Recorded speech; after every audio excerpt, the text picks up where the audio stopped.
Hello everyone. Today I wish to talk about two popular rifles. One is a Howa 1500, like this one. Another one is a Tikka T3 or T3X. They are similar rifles and very similar, only tiny bit of modification. I do have those two brands of rifles. And the third one is a Remington 700. I don't have it, but based on my experience with them, and because I have a couple of mates who have them, and I once had a chance to strip them down and compare. I would talk about those rifles. First, I wish to talk is the Howa, the safety. The Howa has a three position safeties, and the first position it just doesn't lock anything. You can be ready to fire.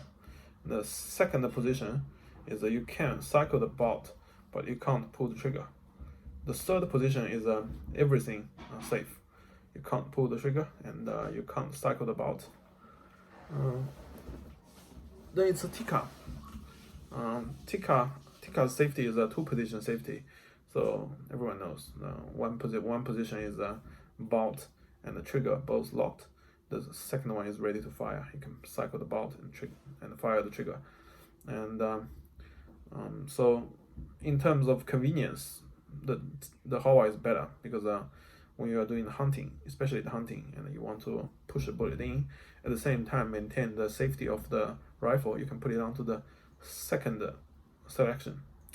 And but it's not a big deal. Tikka is okay. The two position is nothing wrong. And the next one I wish to talk about is the bolt. So the Tikka has a very smooth bolt, and it's so smooth, like silk. Silky smooth, you know. I think it's because it's polished, so the surface of the bolt is actually stone washed. That's probably the reason why it's so smooth. In a Howa,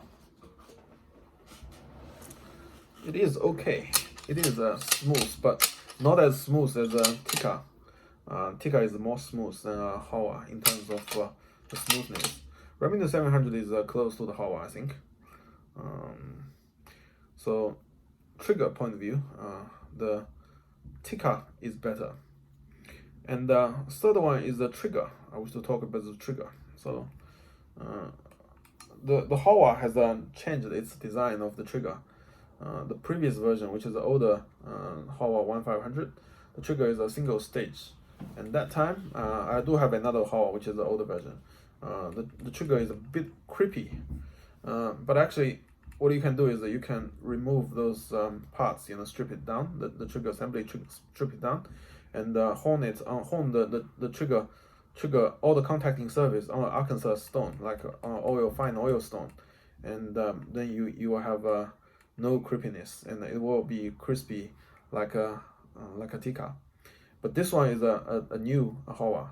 The new Howa has a two-stage trigger, and it's really nice trigger, and very very good trigger.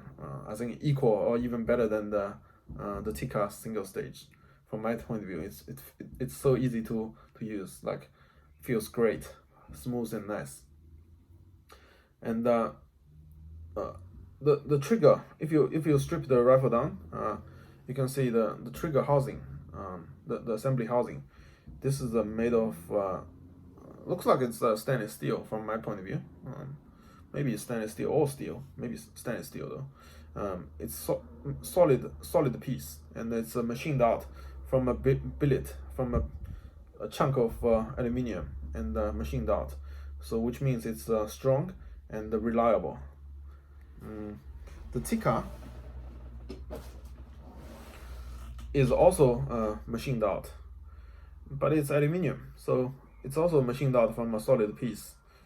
I think it's strong enough. There's nothing wrong with aluminium. It's just comparatively, it's not as great as the stainless steel in terms of the structure, like a structure material, material integrity.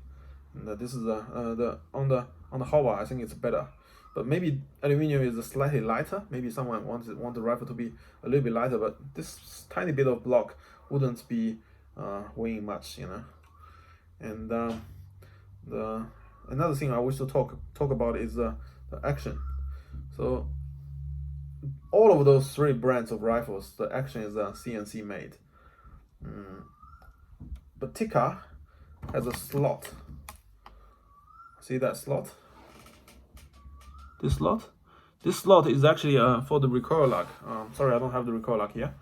And so it's a small piece of aluminium block and goes onto this slot. And when you're shooting something like a big caliber, when there's a strong recoil, the recoil goes through this recoil lock, aluminium recoil lock, and then onto the stock, to your body, to your shoulder. But Howa's recoil lock is onto the action itself, so it's machined out. Again, it's machined out from a big chunk of steel, and this part is just machined out. See, it's in terms of reliability, this is better. And another thing I wish to talk about is the trigger frame. Many people might say trigger frame doesn't matter, but when it comes to something heavier caliber, it does matter. See, this is a Tikka one. Tikka is made of this is very light. It's polymer, and people saying it's reinforced glass fiber reinforced polymer, and inside of it has a bit of metal frame, and then molded out. Like this is a molded polymer, made of polymer. And this is the Howa. Howa's trigger frame is made of I believe it looks like something like maybe aluminium or probably zinc alloy or something. You can see it's a molding mark. It's definitely not machined out. Of course, that price they wouldn't machine this out for you. And but it's metal. It's made of metal, so it's more rigid than a plastic. Although it's polymer, high quality plastic, but this is stronger. Why you want this part to be metal? It's not about the like how strong the frame will be or something. It doesn't matter. It's about the recoil transfer. So you want the connection of those two screws, any part on those two screws, you know, the front and the back screw, rear screw and the front screw, you know, connects the trigger frame onto the stock, and then the stock onto the rifle. You want the connections to be as rigid as possible, so that you can get the maximum consistency when you're shooting. So why I like Howa in terms of this is first, this frame is a metal, although it's a casted, but it's metal. It's more rigid than a plastic. And then second, it's connected to this pillar. These two pillars. Can you see the frame? Inside of the frame, they have two pillars. This is aluminium. So when they cast it, they put those two pillars inside. So it's a metal connect to the metal, connect to the metal. And when you're shooting smaller caliber like 223, you probably wouldn't feel anything. But if you're shooting something like a bigger caliber like 308 or something bigger, I think this kind of connection has a better advantage, you know, in terms of consistency. Sorry, it was out of power.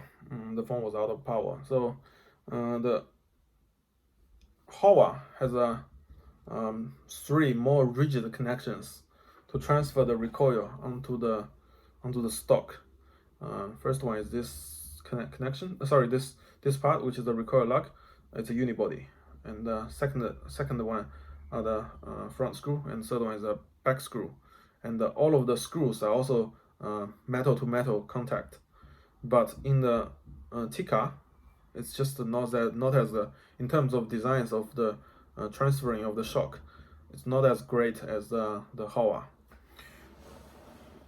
Another thing we wish to talk is the feeling of the stock. Yeah, this is a timber one. Of course, it feels great, but the polymer of Tikka one is also very solid, like similar to the timber one. Like, I mean, if you hit it, it's solid. But if you look at the Howa,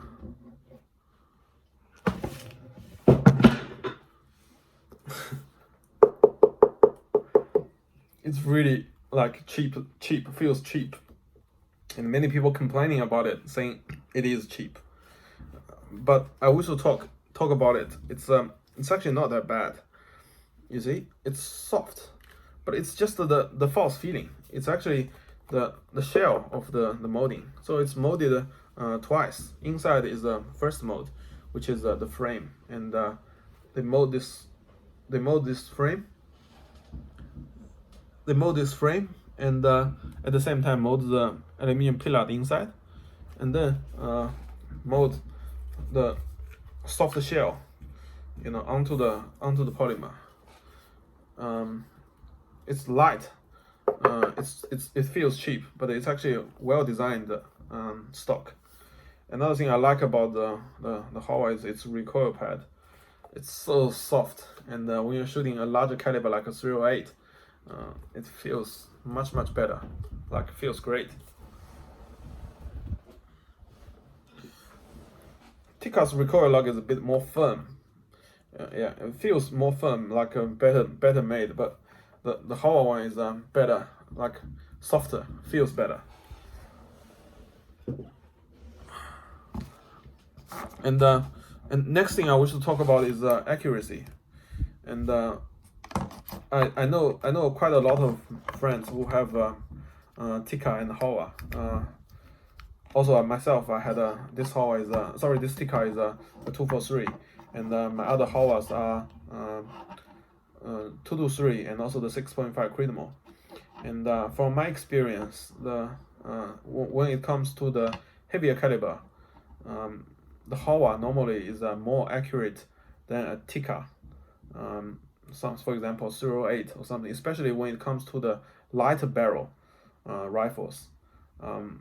When comparing with the lighter barrel rifles of Howa, I believe the factors I mentioned about the connection rigidity, that's what my belief. I'm not an expert on it, but that's from my feeling that it does contribute to the accuracy. And Howa is more accurate when it comes to the heavier caliber. I mean average, because I know quite a lot of people who have the Tikka and the Howa, and I did ask them about them, and yeah, some people's 243s, like Tikka's 243, shoots very accurate. But from my experience, I tried a lot of formulas of reloadings, but my Tikka 243 is not as accurate as the other 243s my friends who have. And generally speaking, when it comes to the bigger caliber, the Howa might be a bit better than the Tikka. But if you're talking about the 223, those smaller recoil calibers, and Tikka is same, and it feels better though, because that bolt, it feels great. And another thing is parts availability. I think they are all, like, Tikka and the Howas are very popular now. Before, Remington was the king of like availability of the parts. So you can basically modify everything on a Remington platform. But nowadays, Tikka and Howa, you can buy a lot of parts for them, and they are equally good. For example, I bought this stock. This is a GRS. It's really good and feels great, and it's a very good stock when you're shooting long range. When you're shooting long range, I think this cheek support is very important, because most of the factory rifles, they don't have the cheek support adjustment. And to be honest, this part, it doesn't matter if you adjust it or not, but cheek support is really important. If you want to shoot very accurately for long distance, you need to use your face to support the rifle, so you have one more supporting point to make the make the long range shooting more accurate. From my point of view, if you want accuracy, think about caliber instead of the rifle brand. Like if you want to shoot really long distance with a super accuracy, just buy a 6.5 Creedmoor. And one thing good about Tikka is in Australia, the Tikka barrel and action, you can buy it separately. You don't have to buy the stock, and it's cheap enough, 500 something bucks. And when it's shot out, like the barrel's finished or something, you just spend another $500, and then you can have another barrel action, have fun for another few thousand rounds, like if you're shooting a 6.5. And but for Tikka, it's more expensive, more premium. It's over $1,000, and you can't buy the Tikka action by itself. You have to buy the whole thing. You have to buy the whole package, and which is, to me, it's a bit expensive. Remington 700, there is not much advantage, like, except it's Remington, the Remington name, and from my point of view, Remington is accurate. That's not big. It's similar to the Tikka. It's there's no problem with its accuracy, but like, you're paying over $1,000, and everyone would expect to have something better, was it? And from my point of view, even a half-priced Howa is better than the Remington from every aspect, except the probably availability of the parts. Like if you want to do the modifications, Remington 700 platform, you can do anything to it. But Howa, you're probably a bit limited on that. And from my point of view, if I have for example, $1,500, I would put $500 onto a stock, a good stock, like a GRS, and then put another $500 with the rifle, and then you can have a very good rifle and ready to shoot for long range. And